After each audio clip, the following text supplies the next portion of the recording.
Welcome to Telugu news. నేను మహాలక్ష్మి. రాజకీయంగా చిరు active. Jagan తీరే కారణమా? చిరంజీవి మళ్ళీ పొలిటికల్గా యాక్టివ్ అవుతున్నారా? ప్రజారాజ్యం పార్టీని కాంగ్రెస్లో విలీనం చేసిన తర్వాత కొంత ఇన్ని యాక్టివ్గా కనిపించిన ఆయన రాష్ట్ర విభజన తర్వాత రాజకీయాలకు పూర్తిగా దూరంగా ఉంటూ వచ్చారు. మధ్యలో ఏదో సినిమా డైలాగులో మాత్రమే ఆయన రాజకీయంపై వ్యాఖ్యలు చేశారు తప్ప క్రియాశీలంగా పొలిటికల్ యాక్టివిటీలో పాల్గొన్నదే లేదు. పలు సందర్భాల్లో ఆయన తాను రాజకీయంగా తటస్థంగా ఉంటానని స్వయంగా చెప్పారు కూడా. అందుకు అనుగుణంగానే తన సోదరుడు పవన్ కళ్యాణ్ 2014లో జనసేన పార్టీ స్థాపించిన సమయంలో కానీ 2019 ఎన్నికల్లో జనసేన పోటీ చేసిన సమయంలో కానీ ఎన్నడూ పవన్ కళ్యాణ్కు మద్దతుగా మాట్లాడిందే లేదు. ఆయన పార్టీ కోసం ప్రచారం చేసింది కూడా లేదు.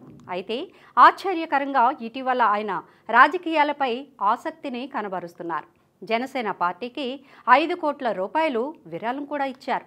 అలాగే అనకాపల్లి నియోజకవర్గం నుంచి కూటమి సీట్ల సర్దుబాటులో భాగంగా బీజేపీ తరపున లోక్సభ అభ్యర్థిగా పోటీ చేస్తున్న సీఎం రమేష్కు మద్దతు పలికారు. ఆయనకు శుభాకాంక్షలు తెలిపారు.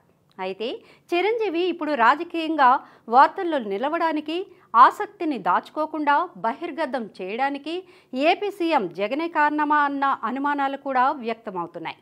చిరంజీవి సన్నిహితులు అలాగే పరిశీలకులు సైతం ఏపీలోని జగన్ సర్కార్ కారణంగా తెలుగు సినీ పరిశ్రమ ఇబ్బందుల్లో పట్టమే కాకుండా స్వయంగా చిరంజీవి స్థాయిని తగ్గించేలా సీఎం వ్యవహరించిన తీరే చిరు మళ్ళీ రాజకీయంగా యాక్టివ్ కావడానికి కారణమని అంటున్నారు. చిరంజీవి నేతృత్వంలో పరిశ్రమకు చెందిన ప్రముఖులు జగన్ను ఆయన క్యాంపు కార్యాలయంలో కలిసిన నాటి ఘటనను గుర్తు చేస్తూ ఇప్పుడు చిరంజీవి పొలిటికల్ యాక్టివిటీకి లింకు పెట్టి విశ్లేషణలు చేస్తున్నారు.